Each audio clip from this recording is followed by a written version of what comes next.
네, 자, 이번 시간에는 레위기 23장 9절부터 14절까지 초실조에 관한 말씀을 읽고 말씀을 시작하겠습니다.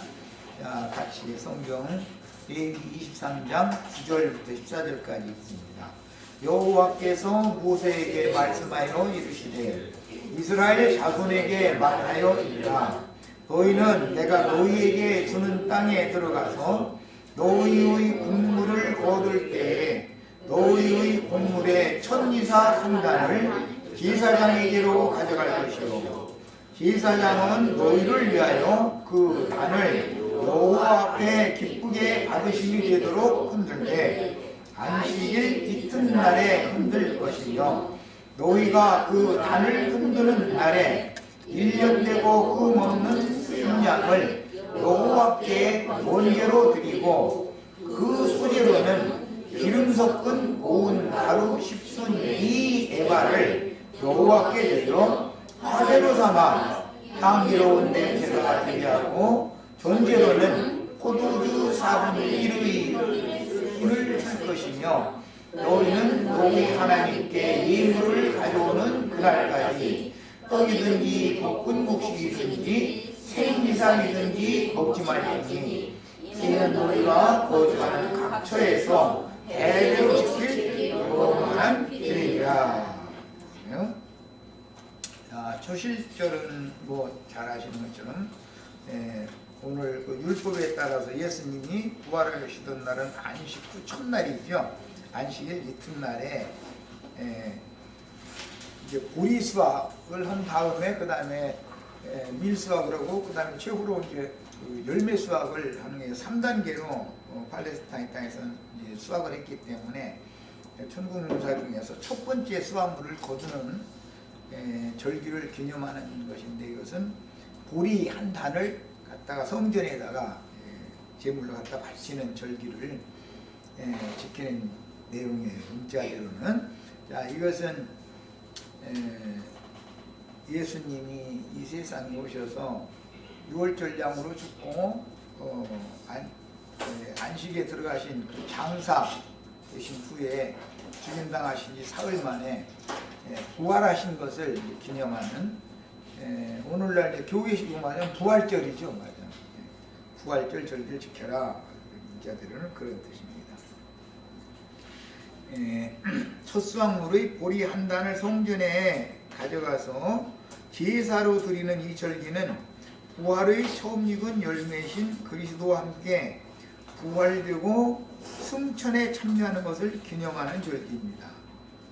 요제로 갖다 드리고 그 다음에 이제 거제로 제사장이 또 제사를 두 번째 드리기 때문에 부활과 승천을 이제 겸해서 기념하는 그런 절기입니다.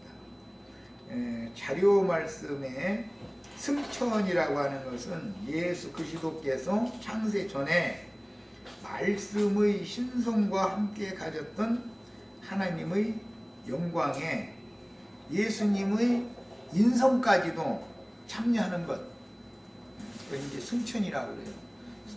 승천하신 자 예수 그리스도 이렇게 신약성경에 나와 있죠. 히브리서 4장 14절에 승천하신 자라는 말이 나오잖아요. 그게 승천이라는 하늘로 올라가셨다 문자대로 오면 그런 말인데 하늘로 올라가셨다라는 말은 이런 그 물질계의 창공 허공 어디로 올라가셨다 그런 말이 아니고 예수님은 요한복음 17장에 보면 창세 전에 아버지와 함께 가졌던 영화를 나에게 다시 주세요. 그 기도를 하죠. 그러니까 그 기도가 연락되어진 것이 부활 승천한 것이란 말이야. 그러니까 그것은 창세 전부터 하나님의 영광을 가지고 계셨던 그분이 영광을 버리고 세상에 오셔서 구속을 이룬 다음에 다시 영광의 자리로 가실 때는 신성만 오신 것이 아니고 인성까지도 같이 가셨다 이거예요. 왜냐하면 세상에 오실 때는 인성을 입고 오셔야 됐으니까. 그래서 이것을 이제 전인구원이다 이렇게 교계에서는 신학적으로는 그렇게 표현을 해요. 자료 말씀을 다가서 읽어보겠습니다. 승천이라는 용어는 히브리서 4장 14절 승천하신 그리스도에 대해서 용어 자체가 승천이라고 나왔어요. 하늘로 올리우셨다 등등으로 표현하죠. 예언대로 예수 그리스도께서 세상에 와서, 예수님이 아무 때나 오는 게 아니죠. 때가 차야죠. 예언된 때가. 그러니까 신으로만 계시던 여호와께서, 오늘 여호와 증인이 왔으면 참 좋은 날인데 그랬는데, 신으로만 계셨던 여호와께서 사람을 입고 세상에 왔을 때는 예수라고 그러죠. 사람이 신이라는 말이 아니에요. 사람 예수 안에 신성의 모든 충만함이 거하고 있었다 이거예요. 그러니까 보내신 분이 보내심을 받은 자와 늘 함께 계시죠. 그런 것도 이제 문자적으로도 요한복음에 보면은 나를 보내신 이가 나와 함께 하시도다 계시도다 이렇게 그랬어요. 그럼 이제 여호와 증인들은 보내신 이는 저기 우리가 계셔야 되고 예수는 여기 있어야 되고 하나님이 둘이다 이제 자꾸 그래서 하는데, 하나님이 둘일 수 있어요 없어요? 만물의 조물주는 한 분이죠. 만유의 하나님, 만유의 아버지, 만물의 아버지는 예수 그리스도 한 분밖에 없는 거예요. 하나님은 한 분이다라는 기본 생각을 바꾸지 않는 한은 이제 흔히 교계에서 말하는 이단자들이죠. 삼일체 믿는 사람들이나 여호와 증인들이나 이게 다 이단자들이다 이거예요. 하나님을 여럿으로 믿는 거예요. 조물주 만물의 아버지는 한 분이다. 에베소서 4장 5절 우리 지금 늘 말씀 나눴었죠. 만물의 창조자 하나님은 한 분이죠. 우리는 한 분 하나님을 믿는 사람들이에요. 막 하나님이 둘이 됐다 셋이 됐다 이랬다면 그것이 소위 말하는 기독교가 말하는 이단인 거예요. 그러니까 저희가 이단인데 우리 보고 이단이라고 그러죠. 한 분 하나님을 성경대로 믿으면 이단이라고 그러죠. 세 분이면서 한 분이다 이렇게 해야 참단이다 그러고, 여호와 증인은 아버지는 따로 있고 아들은 따로 있고 성령님은 운동력이다. 운동력. 하나님이 아니고 성령 보고는 님이라고 하면 안 되는 거다 막 이제 이러죠. 그 사람들은 무식한 사람들이지 뭐 한마디로 말해서. 만물의 아버지는 즉 만유의 주인은 한 분이에요. 우리는 이 우주 만물을 창조하시고 말씀으로 창조하시고 그 말씀으로 우주 만물을 경영 다스리시는 한 분의 하나님을 믿는 거예요. 우리는 지금 승천이라는 용어는 예언대로 예수 그리스도께서 신으로만 계시던 그 한 분의 조물주 하나님이 구속을 위해서 사람으로 와야 되니까 인성을 이제 입고 오시는 것이죠. 그렇지 않으면 사람이 하나님 앞에 나가면 하나님을 보면 적사하니까, 예수님이 신으로만 계셨을 때는 사람들에게 하나님이 오실 수도 없고 사람을 하나님께로 인도해 가실 수도 없잖아요. 만나면 죽으니까, 사람이 죽어버리니까. 그래서 사람을 하나님이 직접 찾아오셔야 되니까 사람의 모양을 입고 오셔야 된다는 말이에요. 그게 이제 과정을 거친 거. 그렇다 해서 하나님이 둘이 됐다는 말이 아니죠. 인자 예수라는 사람 안에 여전히 하나님의 성령이 성령으로 잉태되어져서 성령이 예수 안에 계셨다 그 말이지. 근데 뭐 성령은 운동력이고 바람이다 그러면은 하나님이 성령이에요 바람이에요? 네, 바람이라는 것이 영이라는 말인데 문자대로 하자면 운동력인데, 하나님은 성령이지요. 원래 하나님은 영이니까, 영인데 귀신들의 영도 있으니까, 천사들도 영이니까 많은 영들보다도 더 거룩하게 분별된 조물주의 영이니까 성령이다 이렇게 부르는 거예요. 네, 하나님은 성령이에요. 원래 여호와는 원래 성령이란 말이에요. 근데 성령은 운동력이고 하나님이 아니다 이러면 오늘 꼭 여호와 증인들 저기 오늘 꼭 왔어야 되는데 지난 주에 와가지고 너무 빨리 왔구만. 하나님은 영인데 하나님은 영인데 영들은 많지요. 신들은 예? 신이라 칭하는 그 영들은 천사들, 귀신들 다 영들이잖아요. 그런데 그런 모든 영들의 아버지 하나님 성령은 한 분 하나님을 말하는 거다 이 말이에요. 이게 하나님 오면 성령이라는 말인데 성령은 하나님이 아니다 이렇게 나가면 여호와 증인들은 대화가 안 되죠. 그러면 당신들이 믿는 하나님은 영인데 그럼 귀신의 영이요? 무슨 영이요? 한번 물어보세요. 성령 하나님 아니라고 그러는 사람. 로마서 8장 23절 여기 인용한 구절 읽겠습니다. 로마서 8장 23절 찾아서 읽습니다.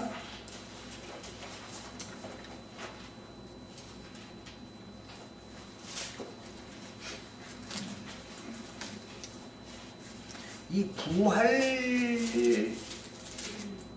기독교식으로 부활론에 들어가면은 너무 혼동스럽고 헷갈리죠. 기독교계에서. 자, 로마서 8장 23절 읽습니다.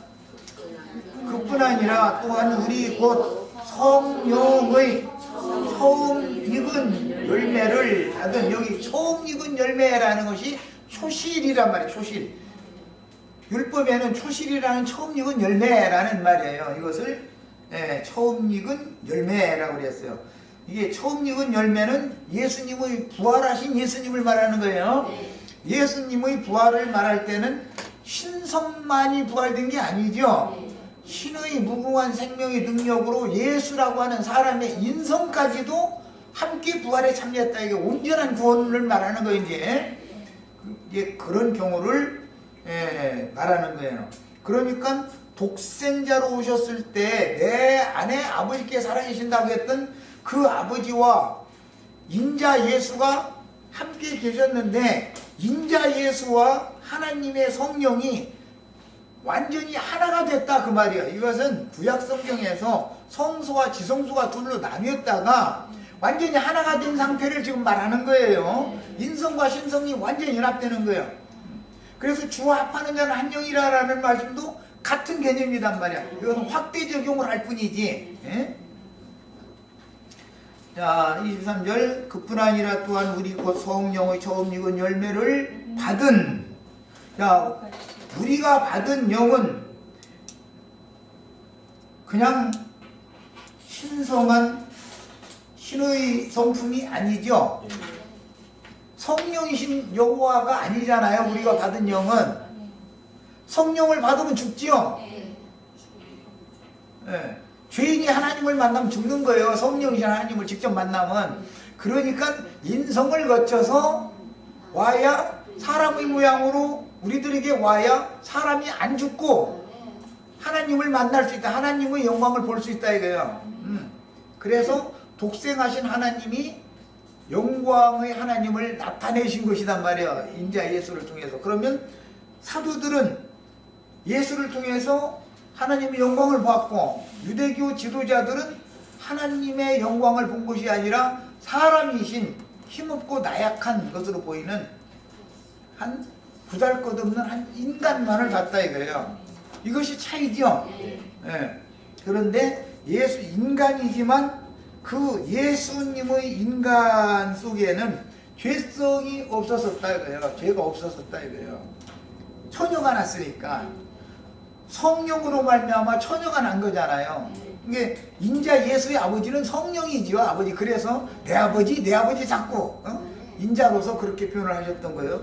또 이제 이 말을 오해해가지고 이거 보라고 여호와는 아버지고 예수는 하나님의 아들 아니냐고. 한 면에서는 맞지만 한 면에서는 오해한 것이죠. 그게.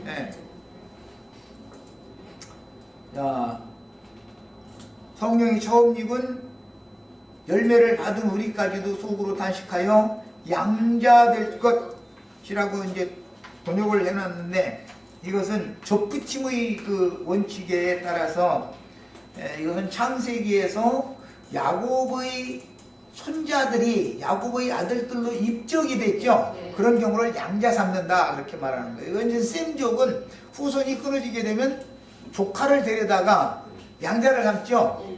네. 그렇게 아주 가문이 대를 잇게 하는 게 그게 하여튼 이 셈족의 문화에서는 대가 끊어지면 절대 안 되는 거예요. 아들이 없으면 딸이 난 외손자를 통해서 그 친정아버지 대를 일단 이어주고 나머지 둘째 아들부터 자기 남편의 가문을 이어가는 아들로 삼는 거예요. 그것이 셈족의 문화예요. 딸도 없을 경우에는 조카나 사촌이나 오촌이나 점점 이렇게 근족이 와서 기업을 불러서 대를 이어주는 게 셈족의 문화예요. 그런 어법에서 여기 양자라는 용어가 나온 거예요. 그것은 적을 붙인다라는 뜻과도 같은 뜻이에요. 하나님의 아들 되게 하는 영이다 이거예요. 이제. 곧 우리 몸의 속량을 기다리느니라. 그랬어요. 자, 몸까지 속량을 받아야만 전인 구원이 된 거죠. 네. 그 다음에 고린도전서 15장 20절 읽겠습니다. 고린도전서 15장은 기독교의 부활장이라고 그러죠. 부활장. 고린도전서 13장 하면 사랑장, 고린도전서 14장 하면 교회장, 고린도전서 15장 하면 부활장이라고 그래요. 아, 딸딸 우리도 그 정도는 외워야 돼. 고린도전서 13장은 무슨 장? 고린도전서 14장은 무슨 장? 교회장. 14장은 교회장. 15장은 부활장이에요. 자, 이제 저것도 기독교인들의 신앙을 우리도 알아야 뭐 말짱돼가 돼. 우리가 전혀 모르면 그 사람들하고 말짱돼가 안 되니까.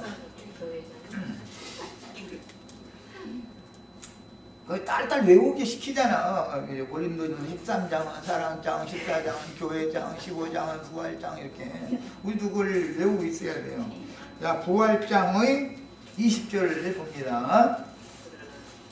그러나 이제 그리스도께서 죽은 자 가운데서 다시 살아나사 잠자는 자들의 첫 열매가 되셨더라. 첫 열매, 초실이라는 말이죠. 처음 익은 열매.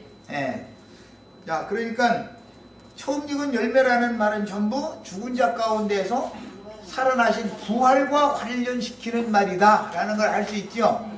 레위기 23장의 초실절 절기 얘기가 나오면 부활을 말한다 라는 것을 알 수 있는 거예요. 그런데 이제 예수님의 부활은 기독교인들이 말하는 것처럼 예수님 혼자 부활한 것이 아니죠. 한 단위 부활을 하는 거예요. 이제 한 단위. 이제 이기는 자들의 생명의 부활이다 그러는데 이게 굉장히 어려운 진리죠. 기독교인들은 이제 들어보지 않은 얘기니까. 예수님이 부활하실 때 바위가 터지고 무덤들이 열려서 티끌 가운데서 자는 자들이 많이 일어났죠. 예수님 혼자 부활했다고 되어 있지 않죠. 무덤들이 바위가 터져가지고 바위 무덤들이 다 열렸다는 거잖아요. 그래가지고 많은 사람들이 티끌 가운데서 자다가 일어나가지고 예수의 부활 후에 거룩한 성에 들어가서 많은 사람들이 눈에 보였다 이렇게 됐어요. 그러니까 기독교인들은 부활절 대부분 3월 말경에서 4월 초 첫 주쯤 되면 큰 광장 빌려가지고 큰 체육관 이런 데 빌려가지고 부활절 계란살 먹어서 이렇게 돌리고 이제 그러는데 그런 얘기가 아니고 예수님이 혼자 부활한 얘기가 아니라는 것이 중요한 거예요. 이제 예수님은 부활하실 때 구약시대에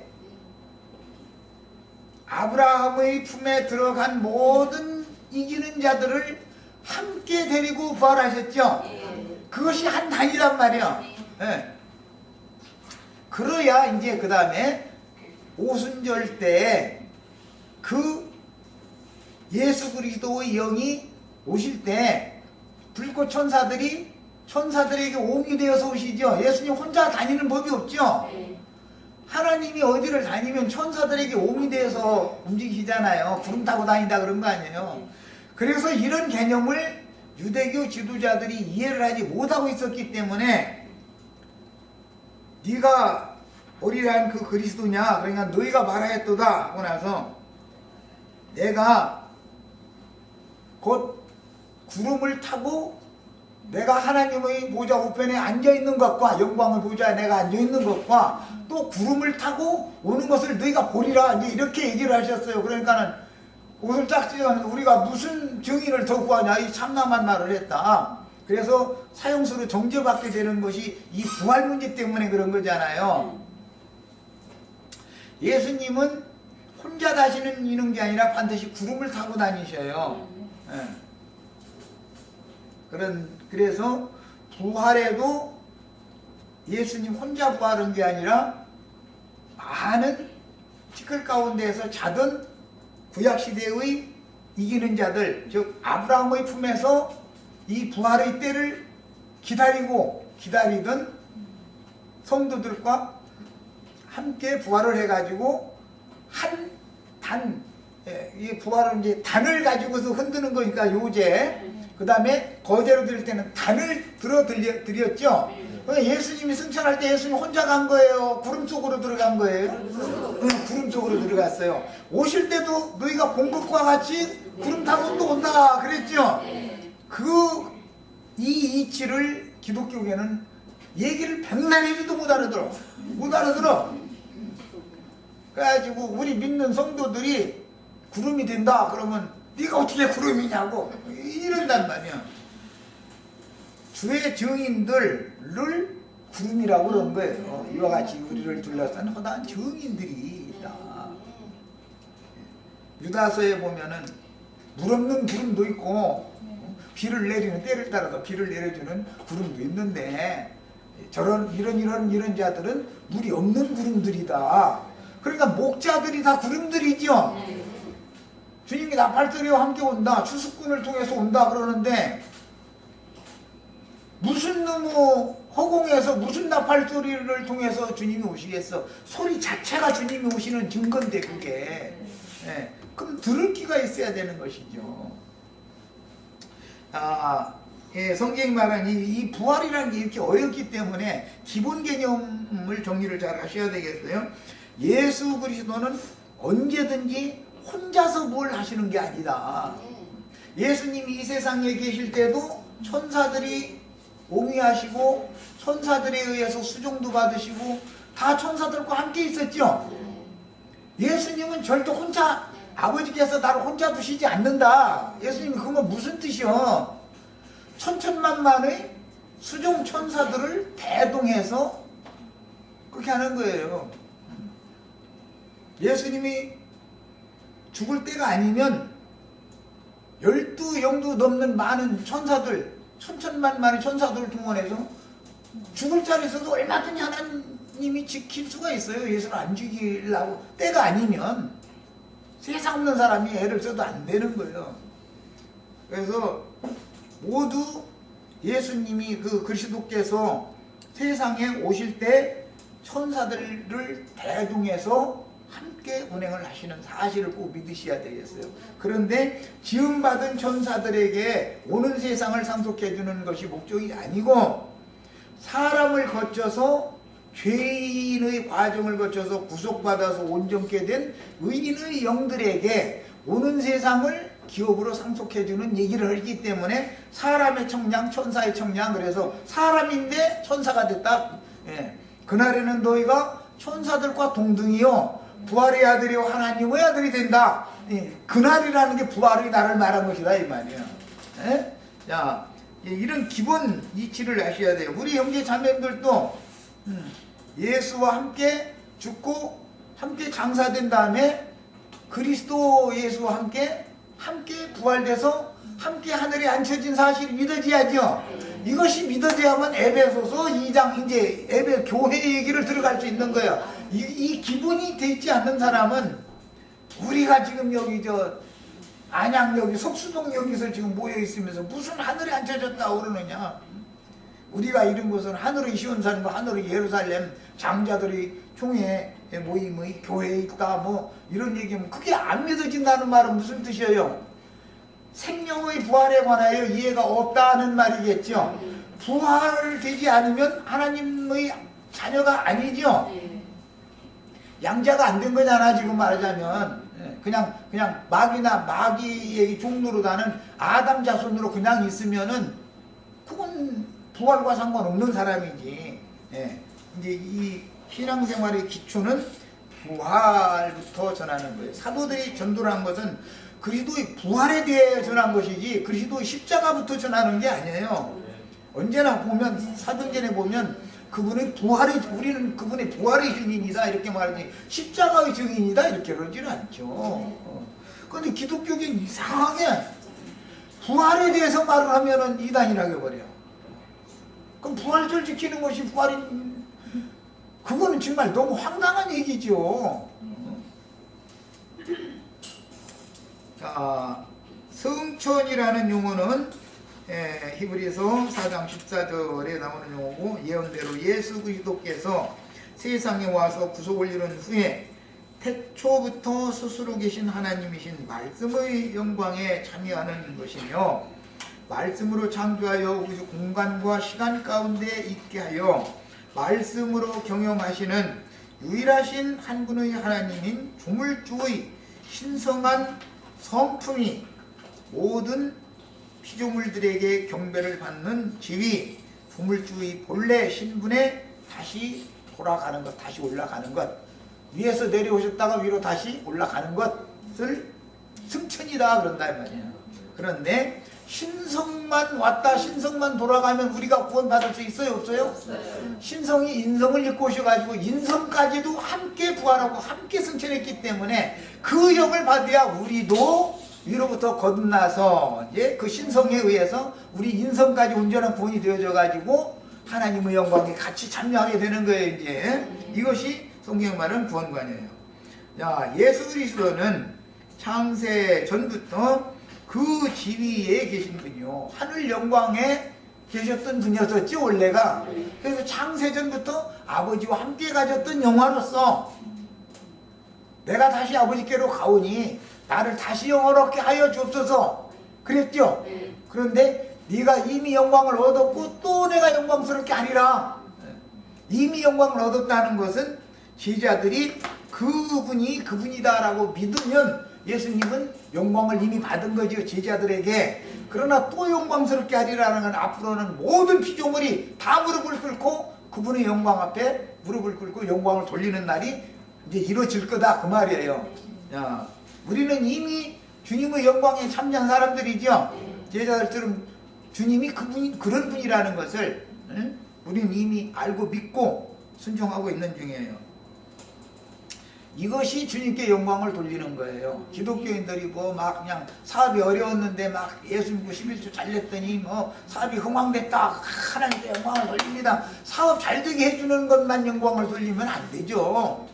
더 중요한 것은 그분이 영원히 영광을 받으실 세세토록 찬양을 받으실 하나님이라는 사실이 믿을 때 영광을 받는 것이죠. 로마서 9장 5절을 읽겠습니다. 이제 오늘은 그 여호와 증인용을 꼭 왔어야 되네. 그런데 무장도 지난주에 와가지고 한 분의 하나님은 누군가 이제 이것과도 관계가 있는 거예요. 누구한테 우리가 영광을 돌리는 얘기냐 이 말이에요. 한 분의 하나님께만 영광을 돌리는 거지 모든 피조물은. 자, 로마서 9장 5절 읽습니다. 조상들도 그들의 것이요 육신으로 하면 그리스도가 그들에게서 나셨으니 유대인의 혈통을 통해서 오셨다 그 말이에요. 그는 누구예요? 유대인의 혈통으로 오신 예수 그리스도는 그분이요 만물 위에 계셔서 세세의 찬양을 받으실 하나님이시니라. 아멘. 누가 그렇다고요? 유대인의 혈통을 통해서 세상에 왔던 그분이 만물 위에 계셔서 세세의 찬양을 받으실 하나님이다. 그 하나님은 한 분이죠. 내가 이 사실 기본적으로 믿어져야만 되는 문제다 이거예요. 그러니까 구약시대의 여호와 하나님은 신약시대의 예수 그리스도에 대한 모형이지 예표의 하나님이지. 구약시대의 여호와 하나님은 그림자 하나님이다 이거예요. 계란으로 말하자면 계란 껍질 하나님이다 이거예요. 계란의 내용물은 예수님이죠. 그것을 예수님은 하나님의 실제다 이거예요. 하나님의 실제. 구약의 여호와 하나님은 하나님의 모형이지, 모형. 응? 그러면 실제가 병아리가 돼가지고 나왔어. 그러면 계란 껍데기, 빈 껍데기 이렇게 붙들어야 돼요. 병아리를 길러야 돼요. 아니 병아리를 기르면 닭이 또 자라서 알을 또 낳을 뿐인데, 아니 병아리가 나갔는데 빈 껍데기만 붙들고 이러고선 있으면서 여호와의 증인 찾으면 돼요, 안 돼요? 본 사람들이지 그거는. 너무 공허한 하나님을 지금 믿고 있는 거예요. 아 오늘 여호와 증인이 나왔어야 된다는데 이상하게. 구약 성경에 나는 만유보다 크신 하나님이다. 여호와가 당신 자신을 소개할 때 나는 만물보다 큰 하나님이다 그랬어.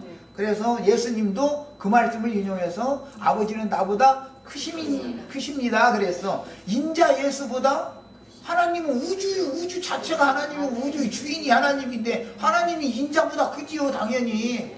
그런데 비밀은 인간 세상에서 물질계에서는 큰 것 속에 작은 것을 갖다 넣을 수는 있지만 작은 것 속에 큰 것은 넣을 수가 없어. 하나님의 세계에서나 이게 가능해. 하나님의 전능성이라고 그래 이게. 우리 김자매님 몇 센치밖에 안 되고 몇 킬로밖에 안 되고 여기가 우주의 주인 신이 거기에 들어올 수 있으니까 이거는 사람은 이거 할 수 없죠.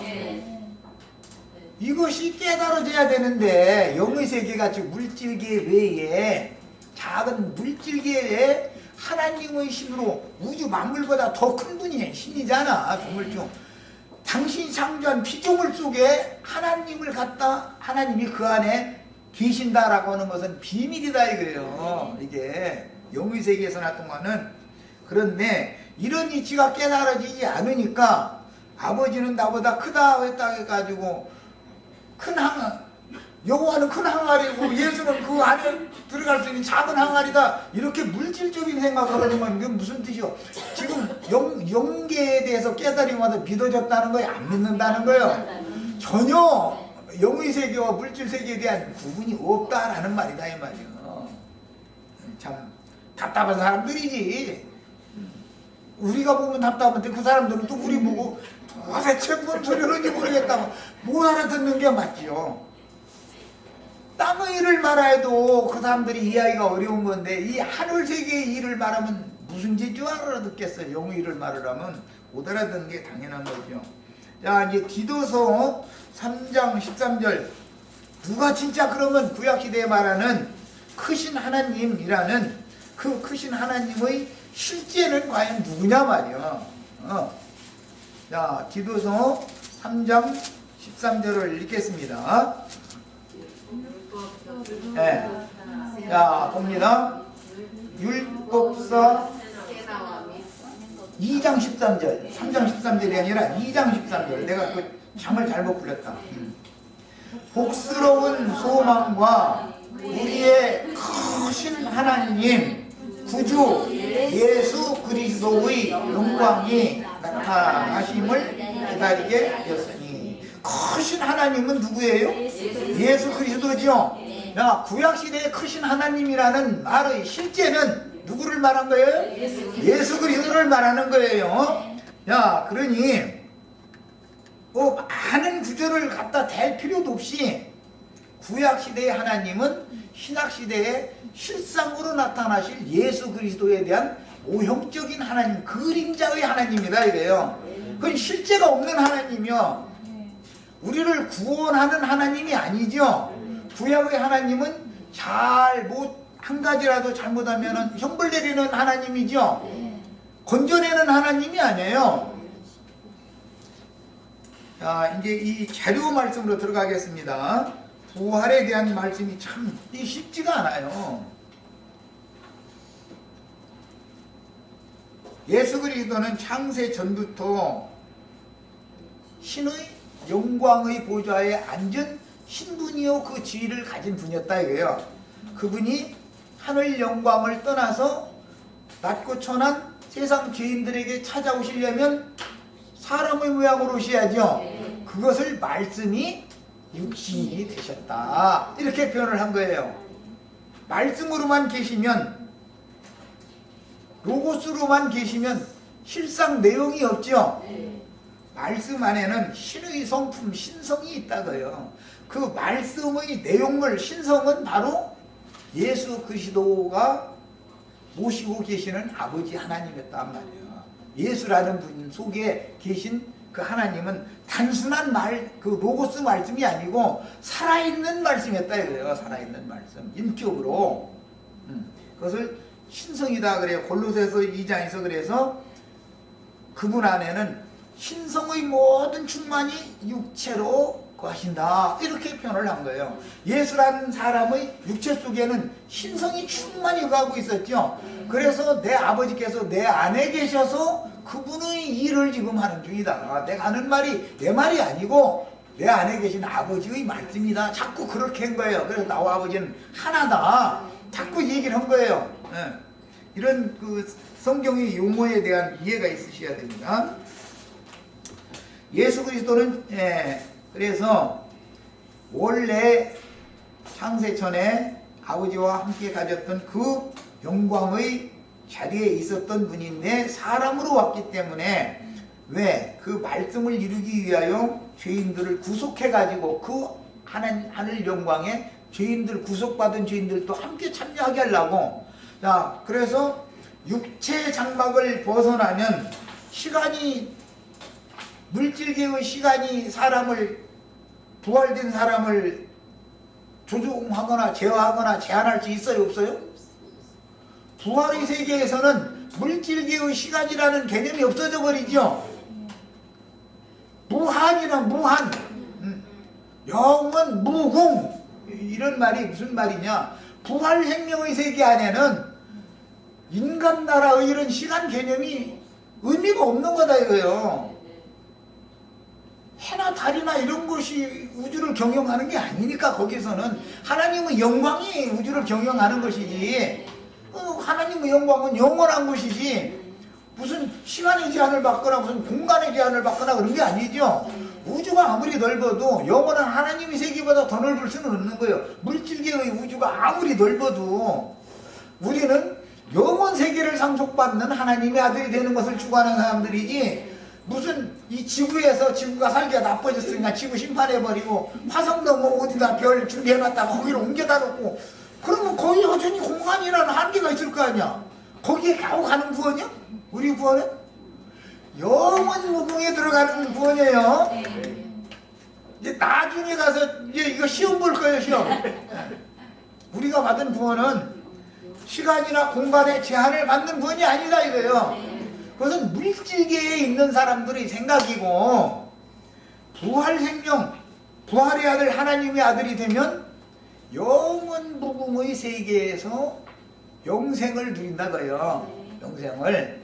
우리는 이런 구원을 추구하는 거예요 지금. 기독교인들이 생각하는 건 너무 시시하잖아. 뭐 지구라는 별에서 좋은 별 준비해놨다가 거기 아무도 가본 일이 없는데 막 거기다 우리 이제 북극성나 뭐 어디 가면 있다고 그러는데, 그런 물질계의 장소로 움직인다고 하면 그 물질계라고 하는 것이 공간이 또 있게 마련인데, 그렇죠? 물질계라고 하는 것은 시간의 제한이라는 게 또 있게 마련이죠. 그럼 시간이 제한이 있다는 것은 끝난 날이 있다는 뜻이죠. 1초 1분 1시간 뭐 하루 한 달 1년 이렇게 그런 시간 계산이 있다면 어느 땐가는 그 사람에게 시간이 멈추는 때가 온다는 걸 지금 말하는 거 아니야. 시간 자체가 없어져 버리면 영원하지 언제? 영원하신 하나님의 영광에 참여한다라는 말이 무슨 뜻인가 설명하느라고 얘기를 하는 거예요. 이해하셨죠? 우리는 이런 구원을 추구하는 거예요. 추구하는 게 아니라 이런 구원을 받았지. 우리는 이미 그랬어요. 나중에 시험 보면 딴소리 하시면 안 돼. 자, 이제 그래서 유일하신 참 하나님이요 한 분의 주물주께서, 만물의 아버지는 예수 그리스도지요. 한 분의 하나님, 유일하신 참 하나님. 야, 그분이 바로 유일하신 참 하나님이 우리가 섬기는 하나님 예수 그리스도다라고 믿는 것을 믿었다 그러는 거단 말이야. 이 말이 이해가 안 되어지면 그 사람은 불신자지요. 믿는데 다른 신을 믿는 것이거나. 자, 그 다음에 그분이 바로 처음이요 나중이며 조물주만이 모든 것의 시작점이 되고 모든 것의 결과가 될 수 있죠. 처음이요 나중이다. 이것은 구약성경에서 인용하는 말이지만 신약성경에 구약성경에는 나 여호와는 처음이요 나중이다. 나는 시작이요 끝이다. 구약성경에 이렇게 돼 있죠. 여호와가 그렇다고 돼 있죠. 그러나 신약성경에는 누가 처음이요 나중이요? 나 예수는 처음이요 나중이요 시작이요 끝이요 알파고 오메가다. 이렇게 구약의 여호와는 바로 그러니까 알고 보니까 실제는 예수 그리스도다 이 말이야. 구약의 여호와는 다만 모형이 앞으로 오실 예수 그리스도에 대한 그림자적인 내용 하나님이죠. 모형의 하나님이죠. 실제적으로 나타난 실상의 참 하나님은 예수 그리스도를 말하는 것이다 이 말이에요. 이것이 믿어져야 돼요. 이것이 안 믿어지면 이제 구약 성경에는 그는 곧 내니 나는 곧 그니라. 이게 구약 성경 이사야 42장에 나오는 말이에요. 그런데 그 말을 예수님이 요한복음 8장에서 내가 곧 그니 내가 그인 줄을 너희가 믿지 아니하면 너희는 너희 죄 가운데 거저 죽을 것이다 그랬어요. 그러니까 구약 성경에 여호와가 내가 곧 그다라고 한 그 여호와가 바로 인자 예수님이 내가 곧 그다라는 말을 하려는 거죠. 구약 성경은 모형이다 이거예요. 신약 성경은 실상을 말하는 거예요. 자, 이제 성경을 찾아 읽어보겠습니다. 이사야서 41장 4절. 야, 오늘은 이거 그 여호와 중에 오늘 왔어야 되는데 진짜 이제 생각해보니까 아 그러네. 자, 이사야 41장 4절. 이 일을 누가 행하였느냐 누가 이루었느냐. 누가 처음부터 이 처음 얘기가 나왔죠? 만 대를 한 세대 한 세대를 불러내가지고 매 세대에게 말씀하셨어요. 아브라함 때는 아브라함에게, 아브라함이 죽으면 이삭에게, 이삭이 죽으면 야곱에게, 그 다음에 이스라엘에게 대대로 말씀하셨어요. 야, 아담부터 대가 계속 끊어지지 않으면서 매 세대마다 하나님이 종들을 보내서 말씀하셨죠. 네. 야, 그럼 처음부터 만대를 불러냈느냐? 나 여호와라. 구약성경에 이렇게 돼 있어요. 처음에는 나요 나중 있을 자에게도 내가 곧 그니라. 내가 곧 그니라 이 말은 영어로는 I am, that I am이라 해가지고 그 that이라는 자리에다가 I am sun 하면은 나는 해다가 되는 거예요. I am star 하면은 내가 별이다. 이게 나는 뭐 닥터 하면 나는 의사다. 모든 것을 거기가 다 그게 만물은 누구를 말하는 거예요? 조물주 예수 그리스도를 나타내고 표현하고 모든 피조물의 아버지께 피조물은 영광을 돌려야 되는 거단 말이야. 야, 그래서 만유의 신 그리스도라는 말이 골로새서 그래서 나온 거예요. 만물의 아버지가 예수님이죠. 이게 믿어져야 된단 말이야 이제. 야, 에베소서 그 4장 5절에 보면 만유의 아버지 신이 하나님은 한 분이다 이렇게 해놨어요. 그 한 분의 하나님이 만유의 아버지가 예수 그리스도다 이거예요. 야, 많은 사람들이 아버지라는 개념을 잘 이제 오해를 하는 경우가 많은데 우리가 하나님을 아바 아버지라고 부를 수 있는 것은 그 아들의 영을 우리 마음에 보내주셨기 때문에 우리가 아버지라고 중물주를 부를 수 있게 된 거죠. 결국은 알고 보면 아버지가 누구예요? 아버지의 실상은 예수 그리스도죠. 네. 아들의 영이 우리에게 와야 하나님을 아버지라고 부를 수 있는 하나님의 자녀가 되는 권세가 주어진단 말이에요. 그래서 이사야 9장 6절에 보면 한 아들을 우리에게 주셨는데 영존하시는 아버지라고 그랬죠. 아들이 아버지요. 그러면 여호와 증인들의 육신적인 생각 때는 어떻게 아버지가 아들이냐 이제 이럴 거예요. 손수를 따지니까 하나님은 영원한 분이기 때문에 손수에 상관이 없어요. 하나님은 영원한 분이기 때문에 시간에도 구애를 받지 않아요. 무슨 공간에도 구애를 받지 않아요. 무슨 몇 개서 묵어서 이것은 사람에게나 해당하는 말이 하나님에게는 그런 것이 없는 거예요. 우리는 하나님의 아들이 되면 권세를 받으려면 부활하셨고 승천하신 그분의 영을 받으면 하나님의 아들이 되는 권세를 다 받을 수가 있어요. 우리가 하나님을 아버지라고 부르게 되는 거예요. 어차피 시간이 다 돼서 오늘 이건 다 할 수는 없고, 그 다음에 이사야 48장 12절 인용한 말씀 보겠습니다. 야곱아 내가 부른 이스라엘아 내게 들으라. 나는 그니 나는 처음이요 또 나는 마지막이라. 이 말씀 계시록에서는 예수님이 하셨죠? 예. 그러니까 여호와는 곧 예수님이 실제지 여호와는 껍데기다 이렇게 이해하시면 된단 말이에요. 구약의 하나님은 모형이에요. 그 구약 성경에는 전부 신약 성경에 이루어질 것들에 대한 실제에 대한 그림자다 이거 예표다 이거요. 여호와 하나님은 참 하나님에 대한 예표인 거예요. 네. 오늘 여호와 증인이 왔어야 되는데. 자, 여기까지 일단 마칩니다. 자, 오늘 첫 시간 여기까지 하겠습니다.